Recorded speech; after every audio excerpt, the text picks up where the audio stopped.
नमस्कार, न्यूज़आवर के खास कार्यक्रम में आपका स्वागत है। मैं हूं देवेंद्र कुशवाहा। राहुल गांधी से मुलाकात होने के बाद अशोक गहलोत ने साफ कर दिया है कि वो कांग्रेस अध्यक्ष पद के लिए चुनाव नहीं लड़ेंगे। साथ ही उन्होंने यह भी कह दिया है कि वो कांग्रेस अध्यक्ष बनने के बाद राजस्थान के सीएम नहीं रहेंगे। तो आइए शुरू करते हैं।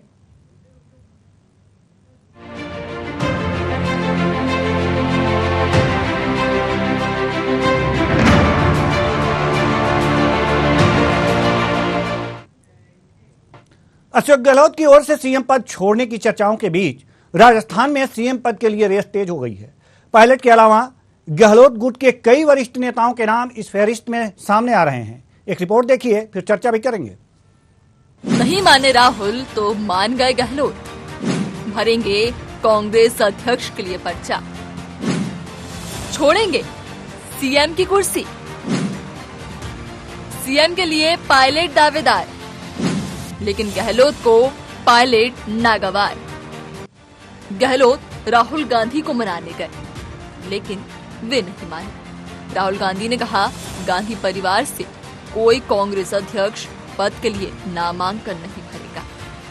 कि एक बार मुझे रिक्वेस्ट करनी थी उनको, जब सब प्रदेश कांग्रेस कमेटी ये प्रस्ताव पास कर रही है कि आपको अध्यक्ष बनना चाहिए, तो फिर आप उसी रूप में आप स्वीकार कीजिए।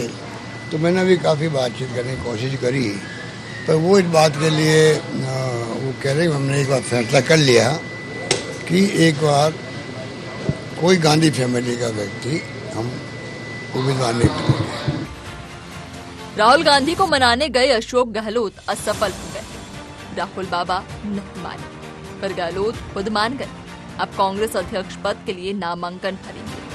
गहलोत का कहना है कि अब पार्टी जो जिम्मेदारी देगी उसका पालन करेंगे। मैं बिना पद वही काम करूंगा जो मुझे पार्टी कहेगी, उसी रूप में मैं ज्यादा काम करूंगा। मतलब वो तो वर्किंग कमेटी में कह चुकी इस बात को, वो कि मैं आज भी उस बात पे स्टैंड करता हूं कि मुझे बिना पद भी मैं कोई कमी नहीं रखूंगा। मैं पूरी ताकत लगाऊंगा कांग्रेस के लिए, जो मुझे पार्टी कहती जाएगी। शायद अध्यक्ष भी हो जाए, लेकिन सवाल यहाँ उठ रहा है कि फिर राजस्थान का सीएम कौन होगा।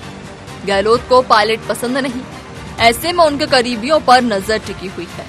लिहाजा सीएम पद को लेकर अभी असमंजस की स्थिति देखी जा रही है। गहलोत चाहते हैं कि उनके गुट का सीनियर नेता राजस्थान का मुख्यमंत्री बने। गहलोत ने सीएम पद के लिए राजस्थान विधानसभा अध्यक्ष सीपी जोशी का नाम आगे रखा है। सचिन पायलट के बाद सीपी जोशी राजस्थान सीएम पद के तौर पर प्रबल दावेदार माने जा रहे हैं। इसकी एक बड़ी वजह ये बताई जा रही है कि वो राजस्थान कांग्रेस के उन सीनियर नेताओं में शामिल हैं जिन्हें सीएम बनाए जाने के बाद पार्टी में कोई बड़ा विवाद खड़ा नहीं होगा। लेकिन अशोक गहलोत इसकी जिम्मेदारी कांग्रेस प्रेसिडेंट के ऊपर छोड़ रहे हैं।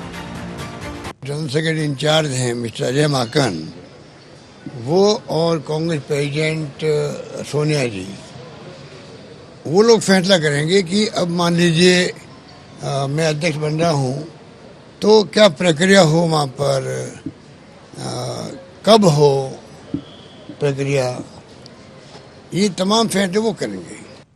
राजस्थान में मुख्यमंत्री पद को लेकर बन रही स्थिति के बीच ये भी माना जा रहा है कि फिर से प्रदेश में पायलट और गहलोत के बीच खींचतान पड़ेगी। पायलट गुट की ओर से सोशल मीडिया के जरिए उन्हें सीएम बनाने की कवायद की जा रही है। हालांकि पार्टी आलाकमान के फैसले से पहले कुछ और भी कहने से परहेज कर रहा है, लेकिन अंदरूनी तौर पर गुट के नेताओं ने फील्डिंग जमाना शुरू कर दिया है। Special desk न्यूज़आवर।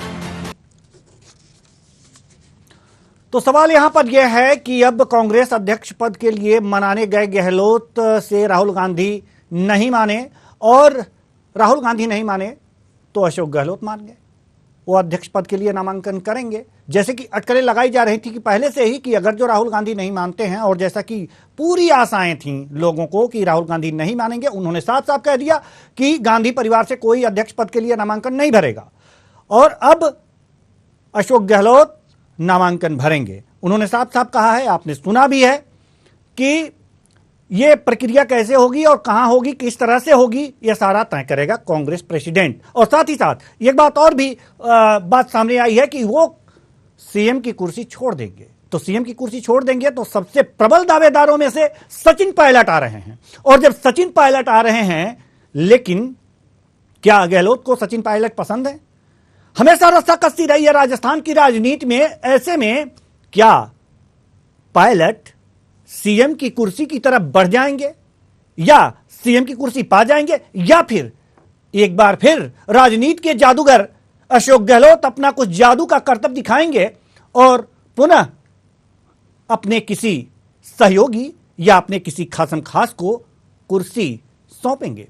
सवाल यहां पर यह है, आज इसी मुद्दे पर हम चर्चा करेंगे और इस चर्चा में हम जानने का प्रयास करेंगे कि आखिर क्या होने वाला है राजस्थान की राजनीति में और क्या होने वाला है कांग्रेस की अंदरूनी संगठन को। क्या गहलोत मजबूत कर पाएंगे, या फिर जो टक्कर होने वाली है शशि थरूर से, उसमें कौन बाजी मारेगा? आज इसी मुद्दे पर करेंगे चर्चा। और चर्चा के लिए हमारे साथ निमिषा गौड़, प्रदेश मीडिया पैनलिस्ट बीजेपी, हमारे साथ जुड़ चुकी हैं। बहुत बहुत स्वागत है आपका हमारे इस कार्यक्रम में। साथ ही साथ शरवण चतुर्वेदी जो प्रदेश प्रवक्ता हैं कांग्रेस से, आपका भी बहुत बहुत स्वागत है हमारे इस कार्यक्रम में। चर्चा की शुरुआत करते हैं शरवण चतुर्वेदी जी आपसे। अब एक तरह से साफ हो गया है कि गांधी परिवार से कोई अध्यक्ष पद के लिए नामांकन नहीं करेगा, ये बातें साफ हो गई हैं।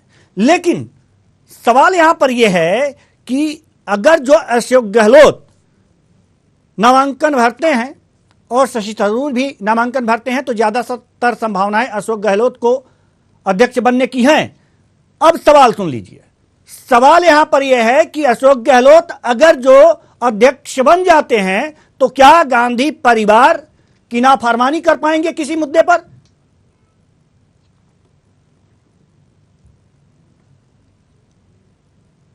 जी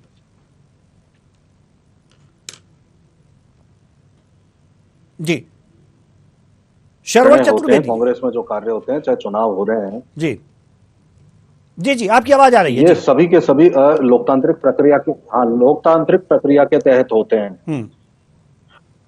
अभी लोकतांत्रिक प्रक्रिया के तहत चुनाव हो रहे हैं। कांग्रेस अध्यक्ष कौन चुना जाएगा ये भी है। आगे जो कांग्रेस के वर्किंग के लिए निर्णय होते हैं, कांग्रेस में किस स्टेट में क्या कार्य होना है, ये सीडब्ल्यूसी तय करती है और हमेशा ऐसा ही होता है। राजस्थान में कौन विधानसभा में जो है हमारा नेता होगा, कौन सीएम होगा, वो विधायक दल हमारा तय करेगा। हमेशा प्रक्रिया यही रही है। तो ये इसी प्रक्रिया के तहत हमेशा कांग्रेस में काम होता है। यहाँ कांग्रेस में बीजेपी की तरह नहीं है कि वहां पे आपको पता नहीं है चुनाव हो रहे हैं नहीं हो रहे। बीजेपी वाले लगातार चिल्लाते रहे कि लिखवा लो, गांधी परिवार से ही अध्यक्ष बनेगा। अब नहीं बन रहा तो अब दुखी है।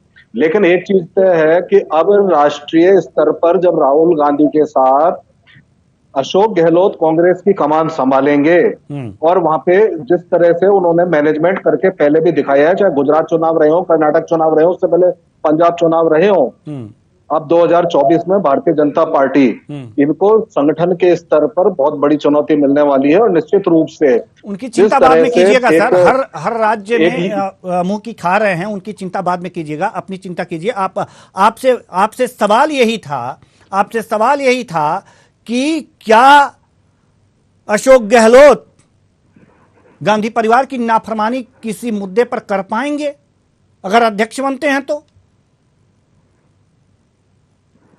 देखिए देवेंद्र जी, आपने जो सवाल किया वो सवाल ही गलत है। इस तरह का है कि उसमें नाफरमानी या फरमाने की बात आप कहते हैं। मैं कह रहा हूं कि लोकतांत्रिक बात है। लोकतंत्र में जो लोकतांत्रिक तरीके से अध्यक्ष चुना जाता है वो संगठन चलाता है। बिल्कुल, संगठन चलाता है, वो सब लोगों को मिलकर के साथ लेकर के चलाता है, सबसे बात करके चलाता है। बिल्कुल। अभी आप ये बताइए, एक ऐसा उदाहरण नहीं है कभी कांग्रेस में कि कोई निर्णय थोपा जाता हो। जी, यहाँ पे हमारे साथ जाता है। आपके कहने का मतलब ये है शरवण जी, आपकी बात समझ में आ गई। अब हम चलते हैं निमिषा गौड़ जी के पास और उन्हीं से जवाब लेते हैं कि कांग्रेस में हर चुनाव जो है लोकतांत्रिक तरीके से होता है और जो कांग्रेस का यह चुनाव होने जा रहा है कांग्रेस अध्यक्ष पद के लिए, राष्ट्रीय अध्यक्ष पद के लिए, उसमें भी लोकतांत्रिक तरीके चलेंगे। जी निमिषा गौड़ जी कितना सहमत हैं?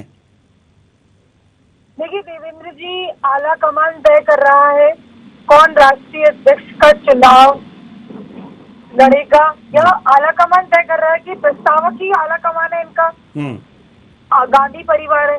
राष्ट्रीय अध्यक्ष से बड़ा तो गांधी परिवार है और प्रस्तावक भी वही है, निर्णयकर्ता भी वही है। मैं तो कहती हूँ कांग्रेस का अंदरूनी मामला है, मुझे टिप्पणी नहीं करनी चाहिए, लेकिन पूरी तरह से एक ही परिवार के इर्द गिर्द घूमती हुई कांग्रेस की धुरी में भी ये राष्ट्रीय अध्यक्ष का चयन, उपचयन ये भी तय हुआ है। और कल तक तो ये चल रहा था कि अभी तो हम राहुल गांधी जी को बनाएंगे।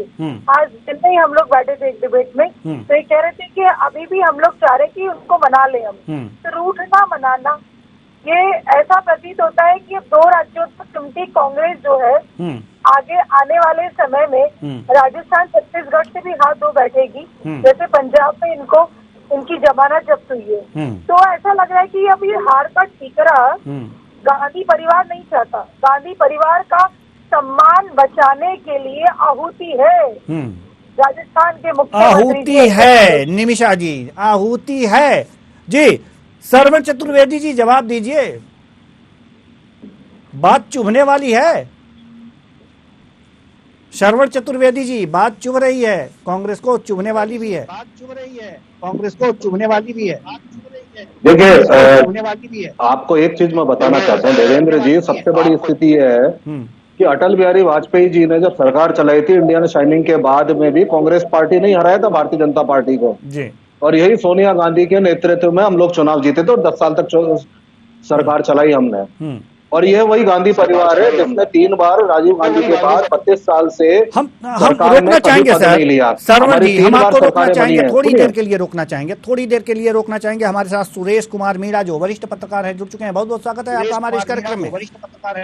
जी हम आपके पास आएंगे, लेकिन इससे पहले श्रवण चतुर्वेदी जी कुछ कह रहे हैं, अपने वाक्य को पूरा कर लें। जी श्रवण जी जारी रखिए, पूरा कर लें। जी श्रवण जी। देवेंद्र जी अब मैं आपको पूरी बात जो बता रहा हूँ, 3 बार हमारी सरकार बनी 90 के बाद, लेकिन गांधी परिवार का कोई सदस्य उस सरकार में शामिल नहीं हुआ।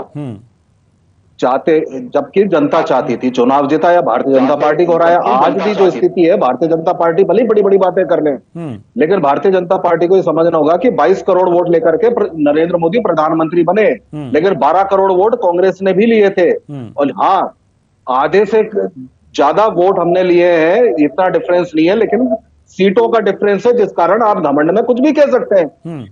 6 आपने राज्यों में चुनाव जीता केवल अपने दम पर, 6 राज्यों में। 8 राज्यों में कांग्रेस ने जीता था, वो एक अलग बात है कि हमारी सरकारें गिरा दी गई।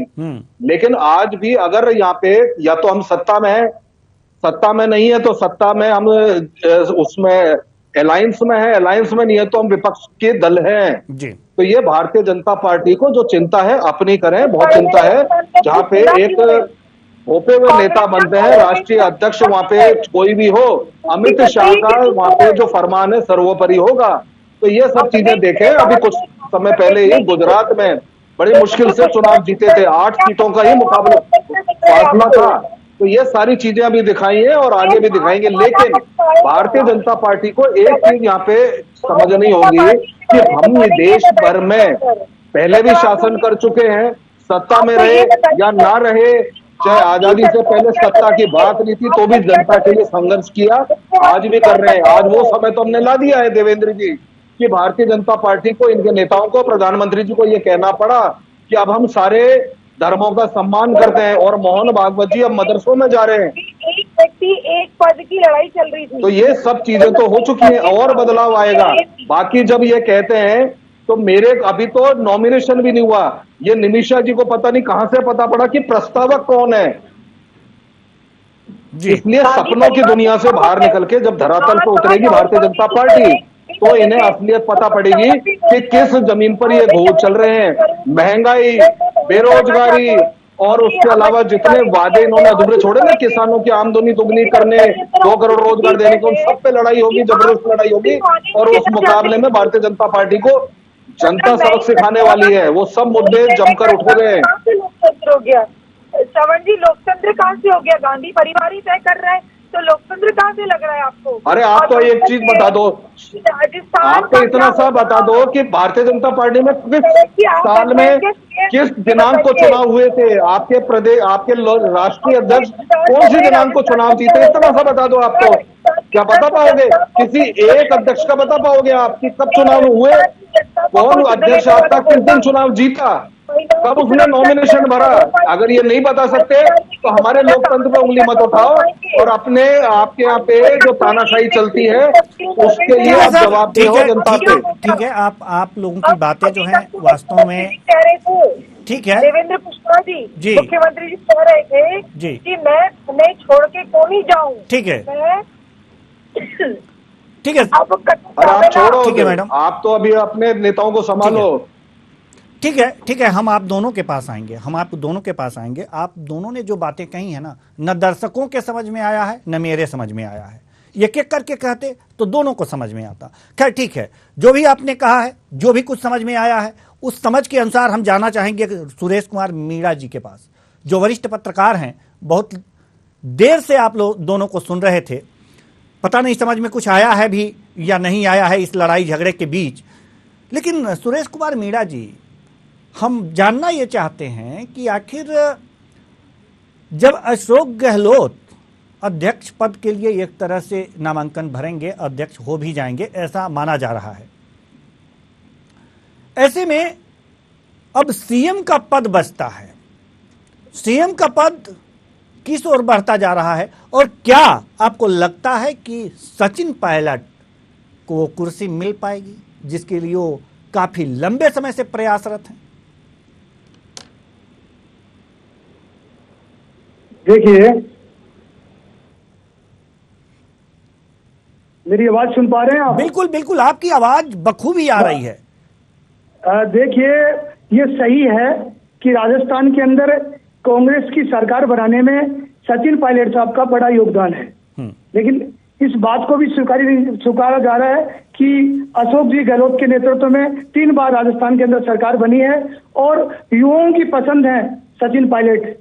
और जिस प्रकार से राजस्थान के अंदर इन दिनों गलियारों के अंदर जो चर्चा है, उसमें साफ तौर पे देखा जा रहा है कि सचिन पायलट को युवा पीढ़ी पसंद कर रही है। लेकिन जो नाम उभर के आ रहा है वो ममता जी भूपेश हैं, जो यहाँ पर राजस्थान में मंत्री है। उनके लिए कहा जा रहा है कि वो महिला है, दलित है। इसके अलावा सीपी जोशी जी का नाम भी चल रहा है, और महेंद्र चौधरी है जो कांग्रेस के प्रतिपक्ष के उपनेता हैं, उनका नाम भी एक जाट कम्युनिटी को लुभाने के लिए राजस्थान के अंदर चर्चा में है। तो मेरा मानना है कि जिस प्रकार से अभी चतुर्वेदी और ये आपस के अंदर जिस प्रकार से चर्चाएं कर रहे थे, उससे तो साफ तौर पे पार्टीबाजी की बात नहीं है। सही मायने के अंदर राजस्थान के अंदर अलग अलग सियासी दरों से देखें अपन, तो अलग अलग इसके मायने निकाले जा सकते हैं। जी, इसके मायने जो भी निकाले जा सकते हों, और सचिन पायलट के साथ क्या होगा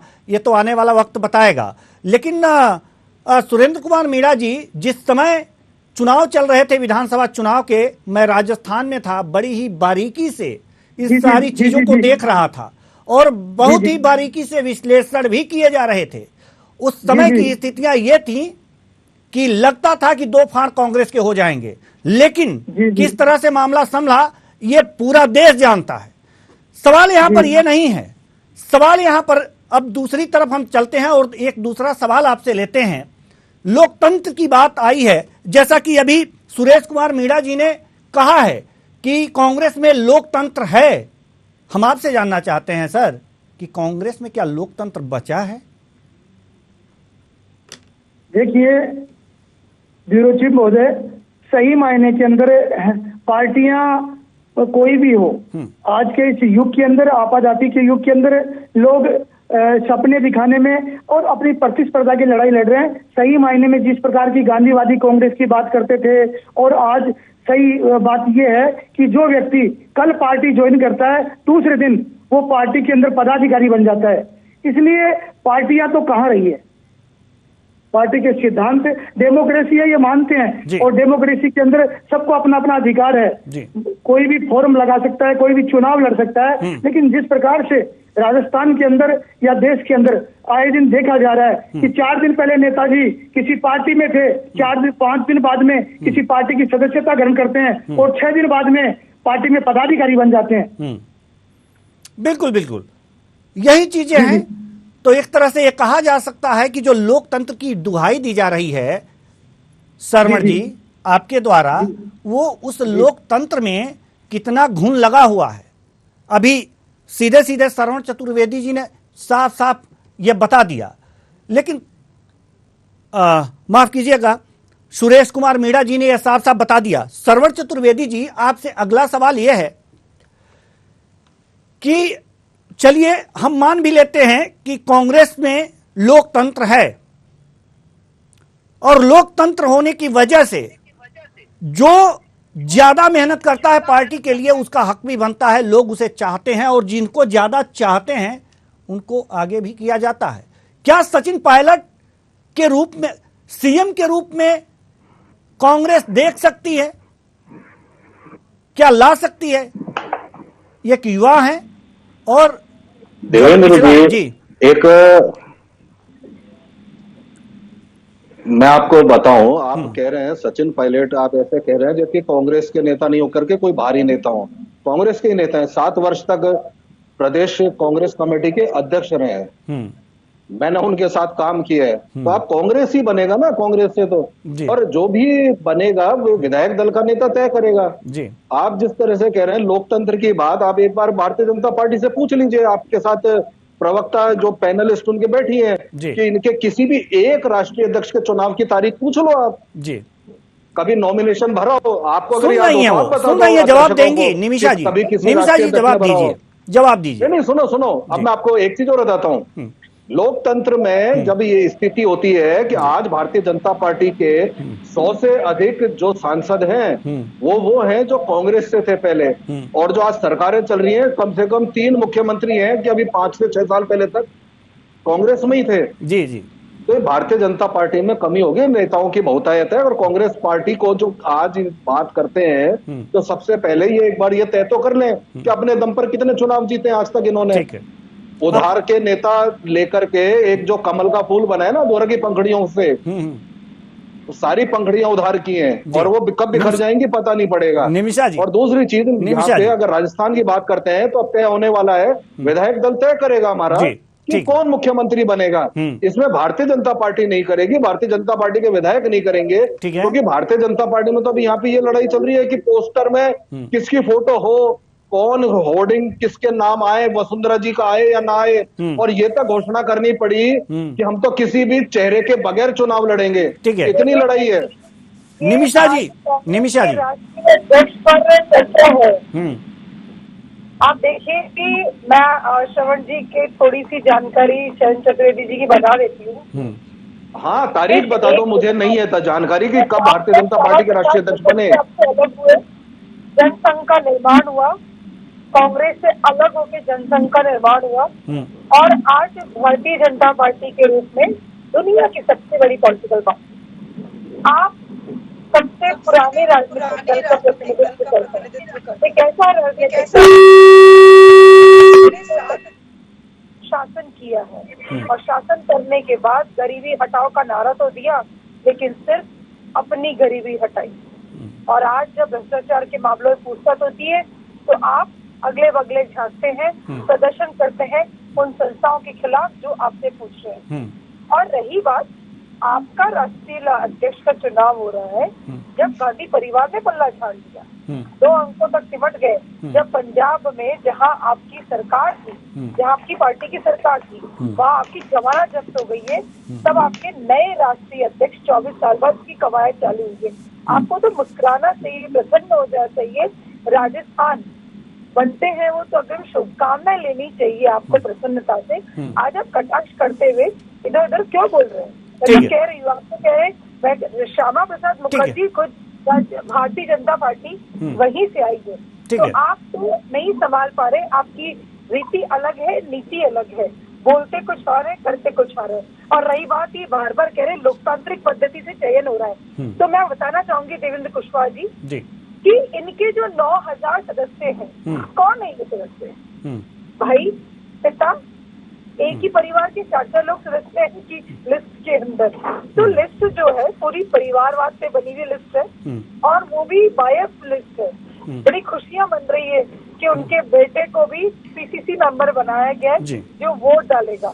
ये खुशियां परिवार की परिवार में ही रहे, परिवार से शुरू होकर परिवार तक। निमिषा जी, एक तारीख बता दो, आपका राष्ट्रीय अध्यक्ष कब चुनाव हुआ था? पता है तो बता दो, या मना करो कि नहीं हुआ, चुनाव नहीं होता है ना। कांग्रेस में आपको कौन पीसीसी मेंबर जानने के लिए कांग्रेस में आना पड़ेगा। लोकतंत्र जानने के लिए कांग्रेस ही बनना पड़ेगा, भाजपा ही लोकतंत्र नहीं जान सकते। संगठन के रूप में वो एक अच्छे संगठन, लोकतंत्र को मारने वाले और लोकतंत्र की परिक्रमा करने वाले, संविधान की धज्जियों को उड़ाने वाले हमें आज लोकतंत्र का पाठ पढ़ाएं, अच्छा नहीं है। आपका कोई एक राष्ट्रीय अध्यक्ष तो बता दो कि कब चुनाव से बना, किसी ने नॉमिनेशन भरा, कोई लड़ा हो, नहीं, आप नहीं बता सकते। केवल आप घुमा फिरा करके बातें। इतने सवालों में एक सवाल निमिषा जी ने ये भी पूछा है, निमिषा जी ने ये भी पूछा है कि अशोक गहलोत या कोई और अगर अध्यक्ष ये बनाया जा रहा है कि अगले चुनाव के हार का ठीकरा फोड़ा जाए, क्या कहेंगे सरवर जी इसके जवाब में? सर, मैंने तो एक ही प्रश्न पूछा था जी, भारतीय जनता पार्टी का राष्ट्रीय अध्यक्ष का चुनाव कब हुआ? ठीक है, नहीं इसका भी जवाब दे दीजिए। अगर जो नहीं दे रही है जवाब तो ठीक है, कोई बात नहीं। वो नहीं देंगी क्योंकि उन्हें पता नहीं है, होता ही नहीं है ऐसा। लेकिन कांग्रेस में तो चुनाव को सुनिए, ठीक है, आप तो एक चीज बताइए, ठीक है, हमारे पास समय की कमी है ना सर, हमारे पास समय की कमी है। सुरेश कुमार मीणा जी जो वरिष्ठ पत्रकार हैं, उनके पास भी जाना है। गिराना जी, ये इनका काम रह गया है। ठीक है, जो चुनाव ये हार जाते हैं, चुनाव में जब जनता इनको हरा देती है, उसके बाद दूसरी सरकारें गिरा दो। ठीक है, ठीक है सर, ठीक है, ठीक है, इनका काम ठीक है सर, हम आएंगे। ठीक है, ठीक है, ठीक है सर, आएंगे, हम आपके पास आएंगे। सुरेश कुमार मीणा जी, हम आपसे जानना चाह रहे हैं कि ये जो परिस्थितियां बन रही हैं, कांग्रेस के राष्ट्रीय अध्यक्ष चुने जा रहे हैं और ये भी कहा जा रहा है कि वो कठपुतली होंगे और अगले हार का ठीकरा उनके ऊपर फोड़ा जाएगा। दूसरी बात ये भी आ रही है कि अब राजस्थान के राजनीति में क्या होगा, क्या ऊंट किस करवट बैठने वाला है? जी, संक्षेप में हम आपसे जानना चाहेंगे क्योंकि हमारे पास समय की कमी है। देवेंद्र जी, धन्यवाद, आपने मुझसे पूछा। राजस्थान के अंदर 32 वर्ष के अंदर अगर चुनौतियों का सामना करना पड़ेगा, माननीय सचिन पायलट साहब को सीएम पद के लिए नॉमिनेट किया जाता है या फिर ममता भूपेश को या अन्य किसी को भी, तो एक बड़ी चुनौती उनके सामने है कि वो उनकी कार्यशैली वो किस प्रकार से कार्यकर्ताओं को खुश कर पाएंगे। अब शेष बचा समय है, उसमें किस तरीके से वो जनता के काम काज कर पाएंगे। और लगभग लोगों को भी लग रहा है, और सरकार की एक तरह की कहे पॉलिसी, तो लोगों का मानना है कि अब ये बचे साल के अंदर दोबारा रिपीट करने के लिए सचिन पायलट साहब अगर सीएम होते हैं, तो लोगों का मानना है, बहुत सारे लोग हम, कि अगली बार कांग्रेस फिर से सत्ता में आएगी। लेकिन देखना यह है कि किस प्रकार के कार्यों को या किस प्रकार से कार्यकर्ताओं को ये राजी करने का काम करते हैं और किस प्रकार से लोगों को जोड़ने का काम करते हैं। जनता का जुड़ाव इनसे रहता है तो निश्चित तौर पे ये लोग कामयाब होंगे। वरना भारतीय जनता पार्टी है, वो इनकी कमियां दिन प्रतिदिन ढूंढ रही है और इनकी कमियों को चुनौती मान के वो चुनाव लड़ना चाहती है। बिल्कुल सही आपने कहा। बहुत बहुत धन्यवाद तीनों मेहमानों का। तीनों मेहमान आए और अपने अपने विचार साझा किए। तो कुल मिलाकर के कि ये देखा जा रहा है कि राष्ट्रीय अध्यक्ष का चुनाव होगा और अशोक गहलोत को अगर अध्यक्ष चुन लिया जाता है तो राजस्थान की राजनीति में भूचाल आने वाला है, क्योंकि सचिन पायलट पहले से ही अपना दावा ठोक रहे हैं और अदर यानी कि अशोक गहलोत के करीबी अशोक गहलोत ये चाहेंगे कि मेरा करीबी सीएम की कुर्सी संभाले। लेकिन क्या होगा क्या नहीं होगा ये तो आने वाला वक्त ही बताएगा। तो इस कार्यक्रम में आज के लिए बस इतना ही। मुझे दीजिए इजाजत। नमस्कार।